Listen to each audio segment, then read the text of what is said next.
Yes, mambo ni aje, mambo ni vipi ewe mwana PMTV. Karibu kwenye updates za kimichezo ambazo sisi bwana kwa muda huu tunadeal na club ya Simba, club ambayo inashika nafasi ya pili kwenye ligi kuu ya Tanzania bara. Sasa club ya Simba kwenye kuonesha kwamba wao hawawazi tu msimu huu bali wanawaza hata msimu ujao bwana, ni kama wameanza kutuonesha kwamba dhahir bin shahir wamejipanga sana kuelekea msimu unaofuata. Na kwenye kujipanga huko kocha Steven Becker ni kama amepewa lungu la kuhakikisha yeye anafanya kila anachokitaka ili kuhakikisha klabu ya Simba wanaendelea kuwa washindani na pengine kutoa ubingwa wa ligi kuu Tanzania bara pamoja na makombe ambayo watakuwa wanashiriki. Sasa Steve Becker kwa taarifa ambazo tumezipata hivi punde ni kwamba yeye alisuggest ama alipeleka jina la kiungo mshambuliaji wa klabu ya Coastal Union, yani Bakari Msimu,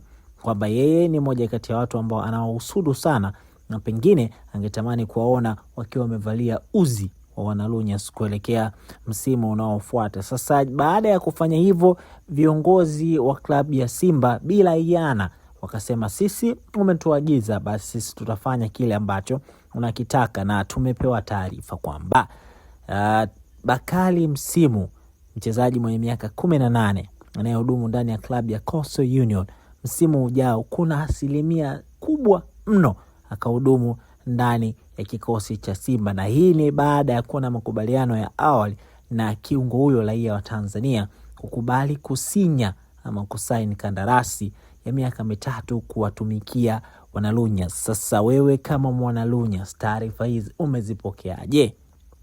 Umefurahi kumwona Bakari Msimu akisinya ndani ya klabu ya Simba, ama unahisi klabu ya Simba inatakiwa kufanya bora zaidi kwenye usajili kuelekea msimu unaofuata? Sasa unayo nafasi ya kutuachia komenti yako hapo chini, lakini hata unaacha komenti yako usisahau kwamba PMBet kwenye World Cup wamekuja kivingine. Wamekuja na operation ya Daka Ndinga, yani kila Ijumaa saa 4 asubuhi kutakuwa na draw ya kuhakikisha mshindi wa Toyota IST anapatikana kila Ijumaa katika wiki 6 mfululizo za kombe la dunia. Sasa hakikisha wewe unakuwa moja kati ya watu ambao wanaingia kwenye draw hiyo, na ili uweze kuingia kwenye draw hakikisha tunafanya bashiri zako za mechi za kombe la dunia kupitia pmbet.co.tz. Ukifanya hivyo na ukishinda, basi jua moja kwa moja umeingia kwenye draw ya kushindania Toyota IST ambazo ziko 6 kwenye huu msimu wa kombe la dunia. Website yao ni pmbet.co.tz. Mimi naitwa Raymond Elias. Aviator, rusha ndege, ushinde. Wapi utatua? Uamuzi ni wako. Aviator inapatikana kupitia pmbet.co.tz.